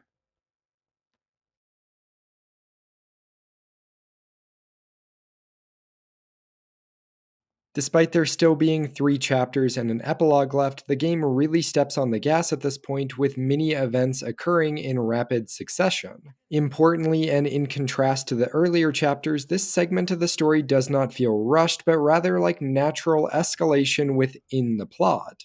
Chapters 4, 5, and 6 are Vampyr at its best, and narratively, it's these chapters that illustrate why Vampyr deserves a sequel. They have hiccups, but were outweighed by the many great moments for me. Chapter 4 sees players journey to the 4th and final district, the richer West End, which has been inaccessible up to this point due to a stricter quarantine. Through a long series of dialogues, Lady Ashbury introduces Dr. Reed to the secret elite vampire society known as the Escalon Club. The lore surrounding this club, like most of the game's lore, is quite interesting, but I wish more had been done specifically to match the organization we hear about with the organization in-game, as they are really built up as this controlling and influential society with shadowy tendrils spread all over, yet they are quite cartoonish during interactions.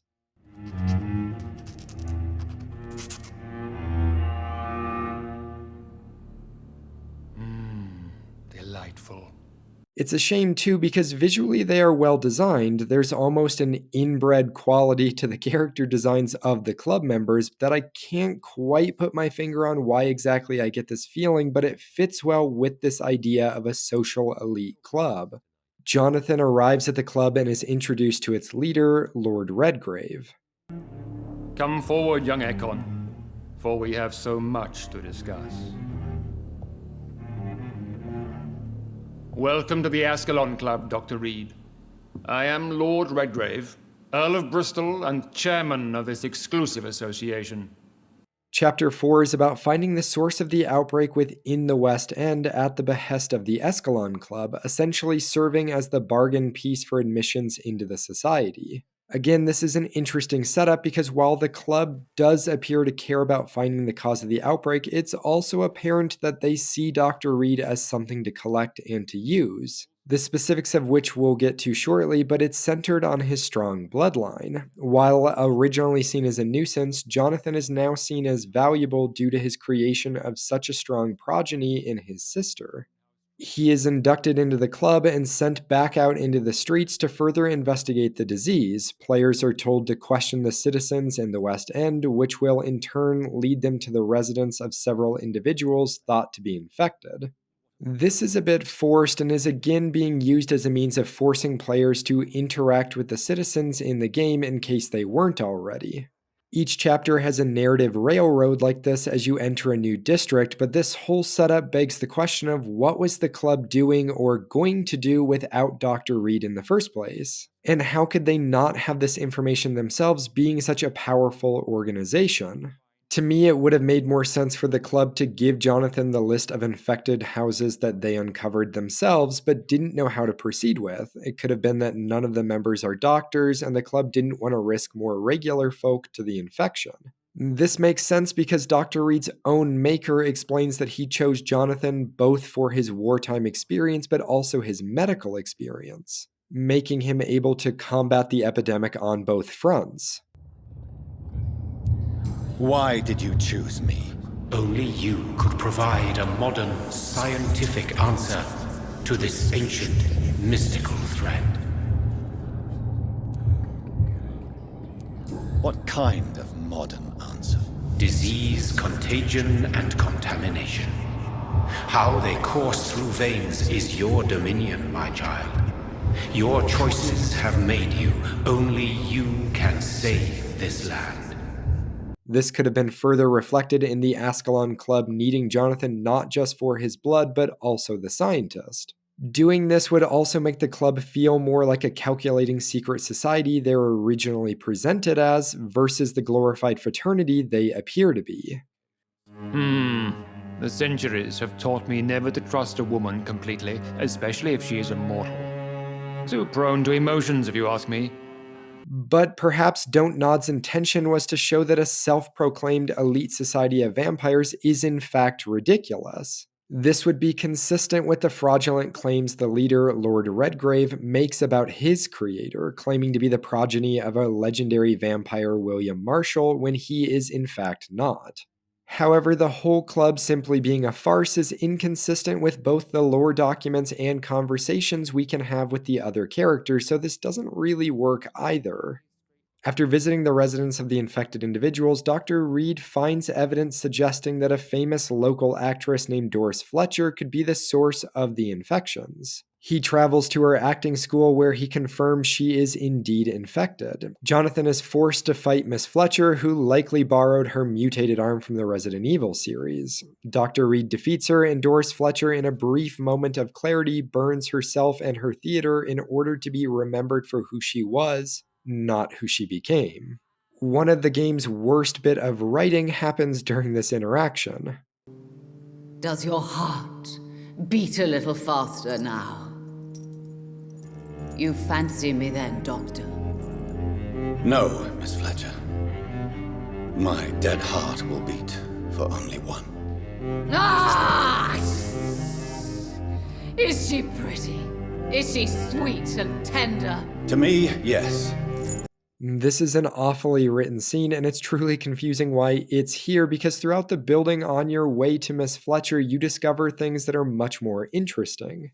Through written notes, you learn that Doris's plan was to intentionally spread the infection through her upcoming theater performance, as she was bitter about losing her beauty from the disease. Through another note found, you learn that Doris visited her old and spiteful dying mother in a hospital several months ago, and while the name isn't outright said, most players will be able to read between the lines and understand that it's Harriet Jones.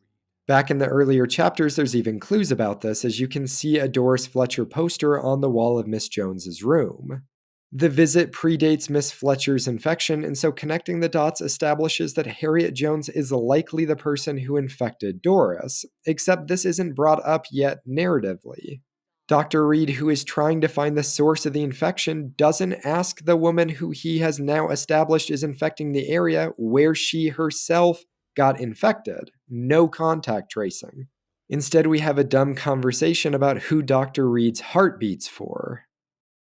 You report back to the Ascalon Club on Doris and are given a new task by Lord Redgrave to turn a man named Aloysius Dawson into a vampire. If you're hearing that name and thinking, who?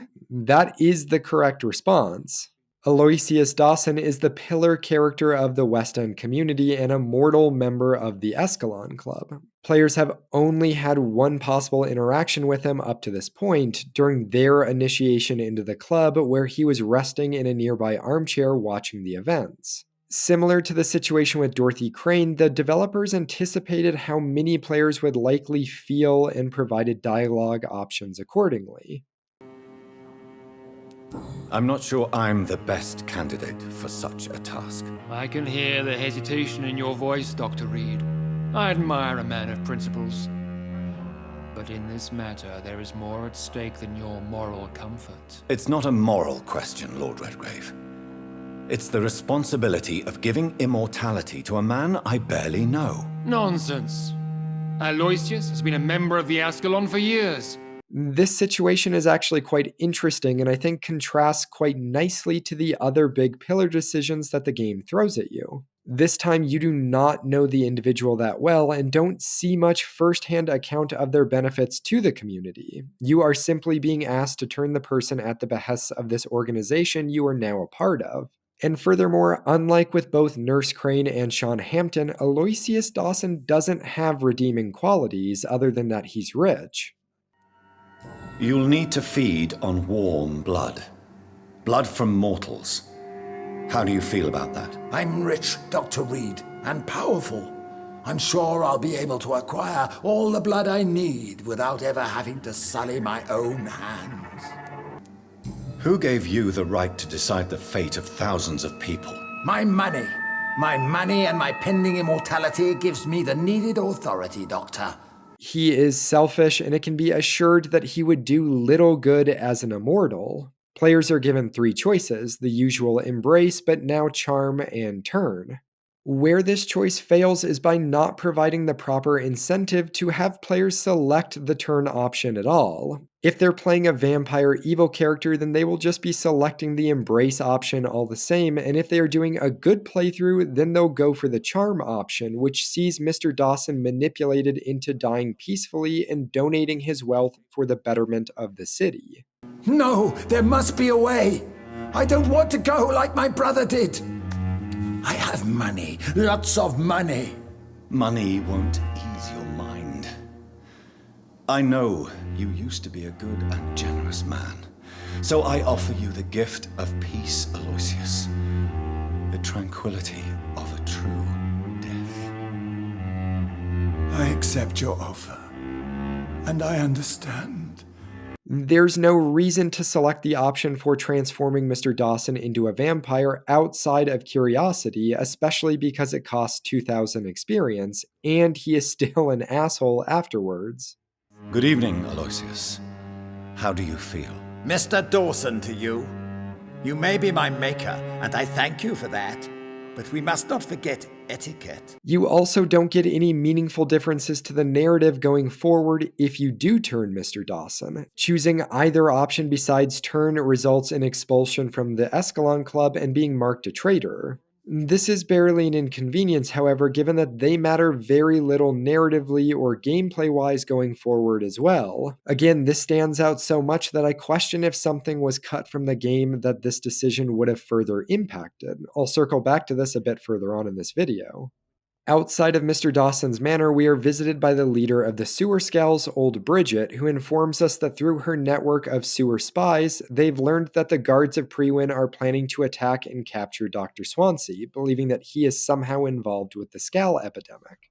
I didn't mention the chapter transition earlier, but we're actually nearing the end of Chapter 5 now. This was deliberate as Chapters 4, 5, and 6 really bleed together, and even during my multiple playthroughs, I would forget where these chapters started and ended specifically. We just had a boss fight followed by a major decision, but the game maintains this momentum by putting us almost immediately into another boss fight that's followed by another major decision. Arriving at the Pembroke is underwhelming because not only is it not being assaulted, but all of the NPCs are going about their regular routines, albeit with a new dialogue option now available. Are you all right? I heard the hospital was attacked. Poor Dr. Swansea. He was the only one to stand up to those brutes. And now they've dealt with him. Where is Dr. Swansea? I don't know. I hid behind a tent. I saw nothing. This creates a disconnect with the urgency of the situation, but also shows the limitations of the district chaos system the game utilizes. You follow a blood trail from Dr. Swansea's office into an elevator and arrive on the abandoned upper floors of the hospital.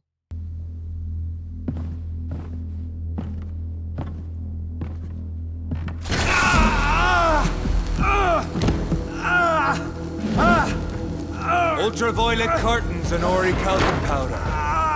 Dr. Swansea's always been a resourceful bastard. I bet he never told you he had this installed in case of a vampire attack. Says a lot about how much he trusts you. What have you done with Edgar? Don't worry. We don't kill humans. Even if your friend is deserving of a little punishment for what? McCullum has gotten it in his head that Dr. Reed and Swansea created the epidemic themselves, and this leads to a fight with the leader of the vampire hunters. In order to apparently level the playing field, McCullum drinks some of King Arthur's blood, which he claims is the blood of a true champion. Okay, cool. Putting aside the absolute ludicrous notion that a human's blood could survive for over 1,000 years, it's a bit hypocritical for him to do this given the habits of the creatures he hunts. It also creates a huge hole in the plot that we'll get to in a little bit. Upon defeating him, players must make a decision: spare or turn Jeffrey McCullum. You might expect this to be the major decision I said was coming, but it's actually not. Both of the choices here effectively lead to the same outcome and change nothing in the narrative outside of some dialogue. I personally like the turn option as it feels like a more fitting evolution for the character, but it just feels odd that something so dramatic wouldn't have repercussions for the story, especially with what happens in the next chapter. Something I want to point out is that it again feels like there's cut content here. Notice that there's only 2 options for dealing with McCullum: spare and turn. We aren't given the choice to embrace like we are in every other similar situation in the game. I suspect that the embrace option was originally in this scene but was removed due to other content being cut in the next chapter. I'll fully explain this once we're there, but it ties into what I previously mentioned about the Escalon Club and Mr. Dawson as well. Dr. Swansea can be found within the acting school from the previous chapter, as it's where the Prewin have established a makeshift base. Within, we also get the official reveal that Doris Fletcher is Harriet Jones's daughter. Mind you, we get this through a text document found. It's also revealed that Doris Fletcher was about to become something known as a disaster. Dr. Reed naturally has questions, and upon finding Dr. Swansea deathly injured, he begins asking them while he can. Doris and Harriet shared more than a hidden family bond. They were the embodiment of the epidemic and are linked to the Pembroke Hospital. Come on, Edgar, this is no coincidence. I swear I'm at a complete loss. All I did was administer vampire blood to cure old Harriet. There was no evil plan, no diabolical plot. You did what? I tested the regenerating and healing properties of vampire blood on Harriet Jones. My only intention was to find the cure for influenza, I swear. Whose blood did you use? William Marshall's? Mine? Lady Ashbury's. While transfusing her with human blood, humanely appeasing her hunger, I also kept samples of her blood for my research. You used her blood on Harriet Jones? My God, Edgar, that's unethical. You betrayed 2 of your patients at the same time. This leads to the even bigger reveal that Dr. Swansea is, in fact, responsible for creating the Scal epidemic, unintentionally but also unethically. This leads to the final big decision for the game: what to do about Edgar Swansea. Embrace is present as always, but alongside it are turn for the cost of 3,000 experience and letting him die from his injuries. This scenario and choice are excellent, and it genuinely feels difficult to know if there's a right choice here because all of the options could be considered morally right, I think. This reveal and decision also possibly makes the player reflect and recontextualize their relationship with Dr. Swansea and what his motives really were.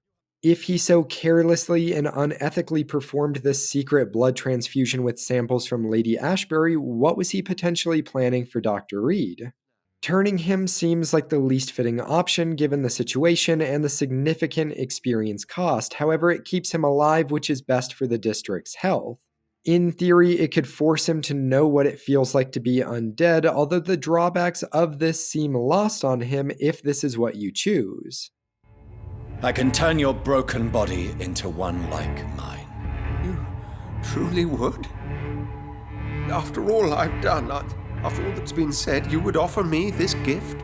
I have no way of knowing which punishment would be worse, Edgar. Making you my progeny was supposed to be a punishment, Dr. Swansea.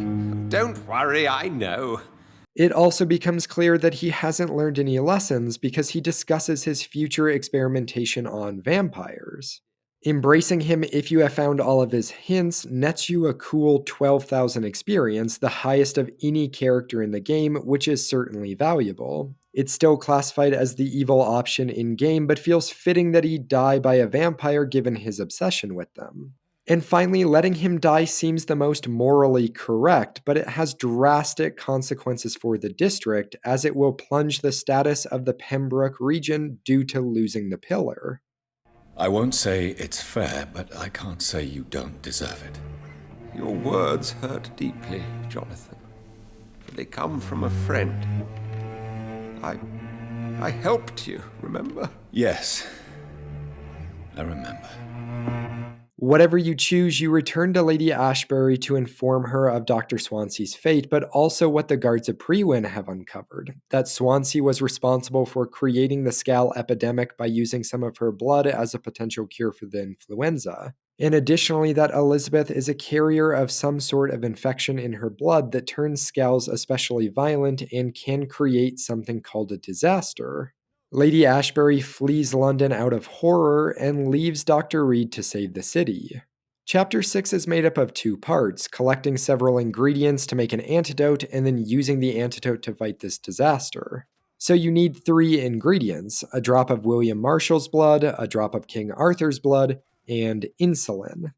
You easily enough return to the Pembroke morgue to retrieve the insulin, but both of the other 2, the drops of blood, can only be obtained by interacting with Lord Redgrave and Geoffrey McCullum, respectively. You locate McCullum in the cemetery, and regardless of whether you turned or spared him, you have no real trouble convincing him to give you King Arthur's blood. Do you not understand? We wanted the same thing from the outset. A means to end this vampire epidemic. Not enemies. Maybe that is so. Take it then. I see no other hope for this city. I mentioned earlier that there's a big plot hole involving this blood, and it's this. We learn in the epilogue that King Arthur was in fact a vampire himself. When he fought me, Geoffrey McCullum used a serum made of King Arthur's blood. Since then, I have discovered that it was vampire blood. Whose blood was it? You just said it. It was the blood of a king. The blood of the champion I chose to save this land in its time of greatest peril. King Arthur was also your progeny. Why am I not surprised? Yes, he was. So, McCullum drinking his blood before your fight should have transformed him into a vampire regardless of your choice on the matter. This is just never addressed. Lord Redgrave is found at the Escalon Club and acts essentially the same, eventually giving Dr. Reed the blood of William Marshall with very little fuss. I have no idea how you acquired his blood, but I need it now. I see. Well, in that case, given the gravity of the situation, I suppose I can spare you a drop. Thank you, my lord. If you manage to save this city, you'll prove yourself a veritable servant of the crown. With the 3 ingredients obtained, you craft the antidote and proceed to the final fight. It's now, however, that I want to circle back to what I've mentioned about cut content. Both of these solutions, talking with McCullum and Redgrave, feel too easy and like there was originally more to them. Why does being kicked out of the Ascalon Club matter if Redgrave still works with you? Why wouldn't a bitter and now stronger vampire McCullum fight you a second time if you turned him? Or in reverse, why wouldn't these 2 leaders, if you were in their good graces, add reinforcements to help you save the city? The developers did even understand that this looked weird because they had McCullum give a shitty answer to this.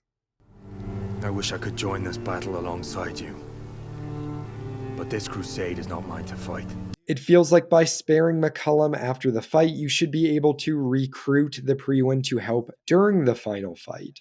And by turning Mr. Dawson, you remain in the good graces of the club and thus have the Escalon Ekons' help.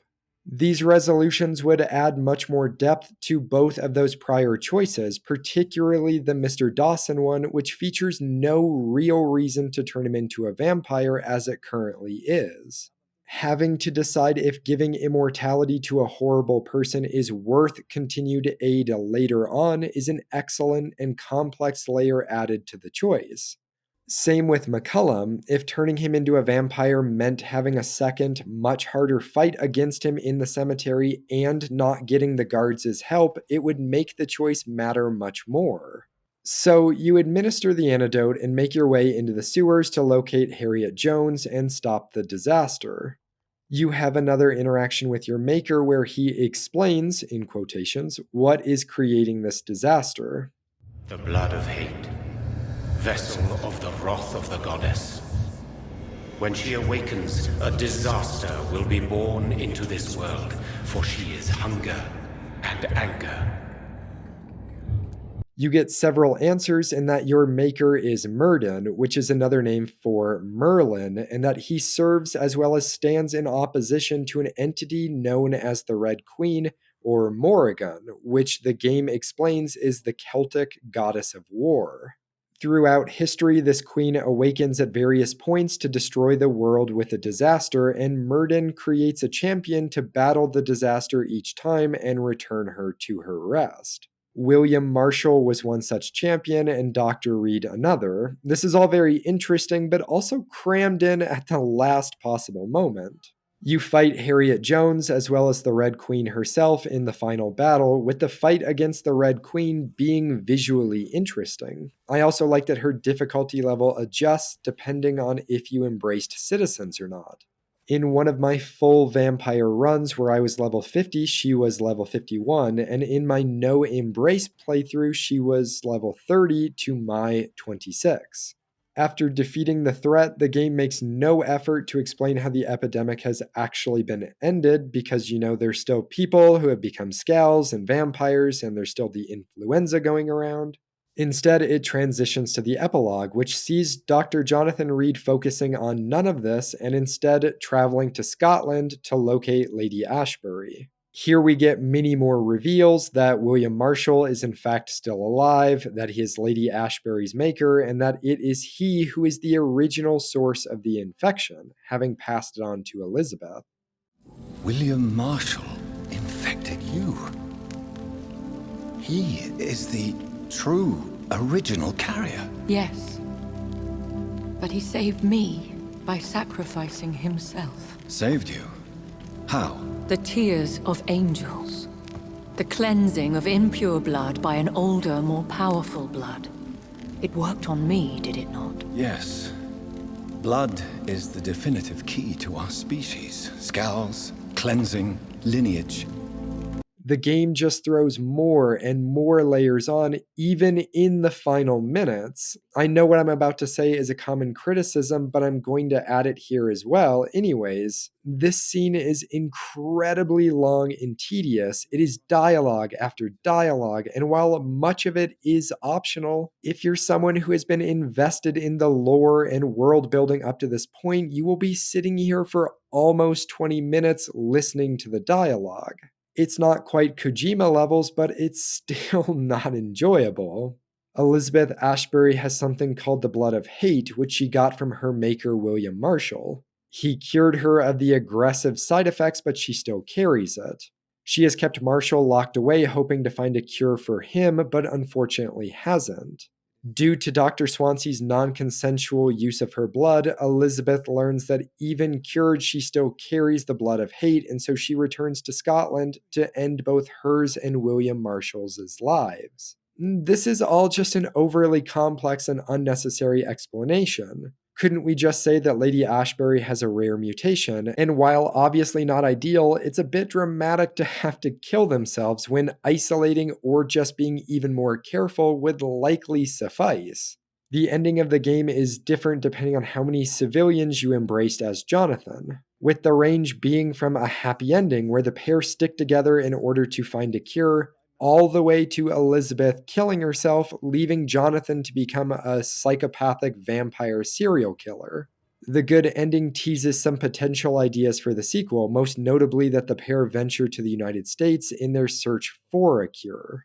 And that's it. That's the story of Vampyr. The world is interesting, the lore is interesting, the implications are interesting, and the narrative gets a lot right but is a bit stupid at times, especially as it comes to the forced romance between the two main characters. Even if you select answers that are hostile or unfriendly with Lady Ashbury, you ultimately have no choice in the romance.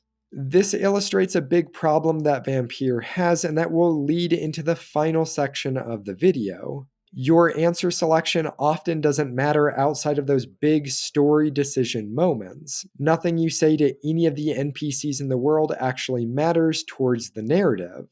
The only thing that matters is how many citizens you embraced. It doesn't matter which either, like the literal serial killer son in the docks or the bigot priest who burns homeless people alive, just how many. This renders having conversations with the NPCs in the world pointless outside of the potential for experience. It's detached from the main narrative and experience of the game, and so if having these conversations ultimately doesn't matter, why even have them?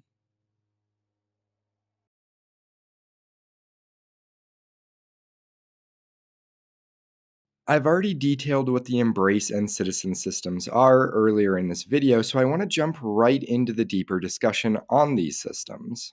I previously stated that the social circle aspects of the Embrace system is one of the largest considerations that players must have when choosing who to embrace. I think this and the consequences that come from draining NPCs that have a social circle are two of the best parts of this whole system, so let's start there. When I say consequences for embracing someone, what I mean is what happens with the other people within the social circle, the ones that are still alive. There are two types of consequences that can occur. The first and less interesting outcome is that the individuals remaining in the circle disappear from their regular routines and become high-level enemies out in the world. Here are several examples just to illustrate this. If you embrace the shopkeeper Milton in the Pembroke region, his nurse girlfriend Pippa Hawkins quits the hospital and joins the Guard of Prewin. She can then be found in the streets leading to Whitechapel. Or in the West End, if you embrace the Reed family's butler, your family home will be ransacked, and if players were able to save Dr. Reed's mother at the end of Chapter 3, she will be within, infected, and now a teleporting Scal. Transformations like this tend to be the outcome for at least one of the members of a social circle, especially when it's a pair. I said these are the less interesting of the possible outcomes, and I want to clarify that that doesn't mean they're bad, because they're actually quite good. They're just more simple than the alternative. The second consequence sees the remaining individuals have some sort of narrative change. That might be a confusing explanation, so let's just jump into a couple examples. Again, at the Pembroke, there is a social circle involving 3 NPCs. 2 doctors, Strickland and Ackroyd, and then a patient named Harvey Fiddick. The patient needs an operation done on his arm, and the 2 doctors disagree about the necessary procedure. Strickland wants to utilize a new and experimental transfusion technique, while Ackroyd wants to use a tested procedure that he himself will perform. The patient, for what it's worth, doesn't care and just wants the operation done. If players embrace either of the doctors, then the procedure goes through with the remaining option, and there are vastly different consequences. If Strickland is killed, it means Ackroyd will successfully do the procedure and the patient will recover. In the inverse, if Strickland performs the operation, the experimental technique will fail and he will be forced to amputate Fiddick's arm, leaving the patient resentful. There's also a third option. If Harvey Fiddick is embraced himself, then both doctors are angry and blame the hospital for the loss. This is different outcomes based on who you choose to embrace. Another example I thought was clever is based on another pair of patients at the hospital, Thomas Elwood and Thelma Hawcraft. Thelma is convinced she is a vampire, so much so that there's even a side quest discovering that the Guard of Prewin have heard rumors themselves and are keeping an eye on her. If you embrace Elwood, the Guard assumes she is actually a vampire and capture her, to which you can then rescue her. These are much more interesting in my opinion, as they are consequences for the characters in the game, not just for the player. It mattered very little that Beatrice Goswick was now protesting the Pembroke Hospital after I killed her son, or that Clarence Crossley was upset with me for killing his wife despite her slowly poisoning him. It made the game feel like choosing who to embrace actually mattered to the world, even if the consequences were small for me personally. It's these impacts in combination with embracing being considered morally evil, but still directly tied to your abilities and leveling up, that makes this system such an excellent gameplay system. The developers don't really make an easy alternative either. If you want to be powerful, you need to embrace people. Thematically, it fits with Dr. Reed's struggle of being a vampire that is also a doctor and who is trying to show restraint. By not engaging with the system, you, the player, are greatly restrained in your level. If you've seen my videos on the Dishonored series, then you might be confused by my reaction because I criticized those games for things that I'm now praising Vampyr for. First, forcing players down one specific path if they want the good ending, while also rendering many of the potential abilities useless for that route. And second, only really having small differences and consequences that don't impact gameplay much. For the first one, the chief difference I see between these two games and the systems they have at play is how they handle upgrades. In my opinion, Vampyr does it better. In a good, low chaos playthrough of Dishonored, the game doesn't really limit the amount of experience you can get for upgrades. By experience, I mean runes. There aren't really less of them available for being a good character. However, Dishonored does limit the available powers, meaning which powers are actually viable for a low chaos playthrough. You end up only being able to use about half of them, and they will all be maxed out by the end of the game, with runes still to spare. Vampyr does the opposite of this. It limits the experience gained, but not the powers. You will have access to any and all of the powers, but because of the limited amount of experience available, if you are not embracing civilians, you will have to decide if you want a few strong powers or many weaker ones. For the second one, the small differences, it's that Vampyr, for better or for worse, often makes you talk to all of its characters. This can certainly feel like a slog, especially by the time you arrive in the final district and have spent a not small amount of time wandering around finding the NPCs and talking to them. However, because you are visiting the same individuals and traveling through the same areas multiple times, it helps the consequences feel like the world is being impacted by my decisions because I have points of comparison. The first time I traveled through an overrun and hostile district, it felt meaningful because I had caused it, and it was so different from the previous experience.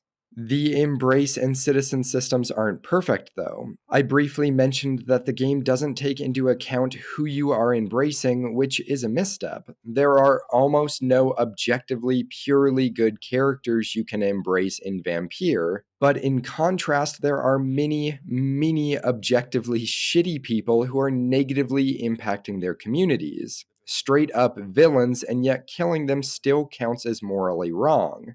There's no nuance or detective work to try and figure out who would be beneficial to drain. It is morally wrong no matter what. Like I said, I applaud the game for sticking to its guns that experience for leveling up is tough to come by, but at the same time, you're playing a game about being a vampire and being punished for being a vampire. The game also doesn't allow for much choice within this system outside of embracing. You will spend a lot of time talking to the different characters, yet outside of the pillar NPCs for each community and a select few others, none of the citizens matter in the grand scheme of things. You learn all of their secrets and connections, yet it's for nothing except experience. I think once again returning to Milton and Pippa is a good example here because we learn these two are side-charging patients for rooms in the hospital, yet we can't do anything with this information. Another example is that through investigating, we can learn that one of the doctors, Dr. Tibbets, is both a drug addict and accidentally killed a patient due to a medical error, and we can even convince him to resign after the epidemic, but that's it. Afterwards, everything returns to normal. I think the game needed more situations like Dr. Reed's mother, who is both an embraceable citizen but also used during the main story. She can die due to the player's prior actions. This works because by that point in the story, players are locked out of the district she resides in and so couldn't have possibly embraced her yet. However, the mesmerize system functions in the same way, locking some NPCs from being embraced until a high enough level, so those are the ones that could have been involved in the story, perhaps. And this brings us to the mesmerize mechanic, which is the largest misstep of the entire Embrace system in my opinion. The mesmerize system as a whole could be better if the number functioned as a warning with potential consequences instead of as a level gate. Circling back to the decision with Nurse Crane, I don't believe players are taught why using charm on her in that instance leads to her mind breaking. It's because your mesmerized level is lower than hers, so you force your will but break her mind in the process. This wasn't taught to players because at no other point in the game can we attempt to mesmerize someone with a higher level than our own. Now, imagine if this mechanic was actually a part of the game, if you could attempt to mesmerize someone higher than you but would perhaps suffer consequences like permanent failure or reduced blood quality. Taking this one step further, imagine if this worked in the other direction, that being levels above a target had risks as well, like their minds were more fragile the more levels between you. This would actually fix an issue I experienced on my playthroughs, which was that it almost always made more sense to just juice a district all at once in the late game instead of a few at a time throughout the game. On my Vampyr playthroughs, in order to avoid waste, I mostly waited to embrace districts until I reached the highest mesmerized level and could do everyone at once. Because remember that if you embrace too many too early, a district can turn hostile and the NPCs go missing. Giving players the option to attempt embracing higher level individuals earlier, or by forcing them to embrace lower level individuals sooner, it would incentivize more creativity and decision making, as opposed to just juicing everyone in a district at once. I think another potential solution would be to increase the range of mesmerized levels to something like 20, so you had a smaller specific range within each district. Pembroke could be the full spectrum because it is a central location, but then Whitechapel could be maybe 2 to 8, and the docks 8 to 15, and the West End 15 to 20-ish. This would allow you to embrace districts and level up as you're progressing through the story instead of leveling up 15 times right before the final boss, which is what happened to me. I ended up with a huge pool of experience right before the end instead of dispersed throughout the game when I was more likely to try out new abilities or tactics. I said at the opening of this video that I believe Vampyr needed a sequel, and I believe even after having just spent 2 hours going over more of its problems than its positives that this is still true. All it would take is Don't Nod refining the experience and mechanics, and a sequel could be something really special. I'm actually quite cautiously excited for their upcoming game Banishers Ghosts of Eden, as it looks like exactly this, the developers' evolution to this action RPG style of game they make.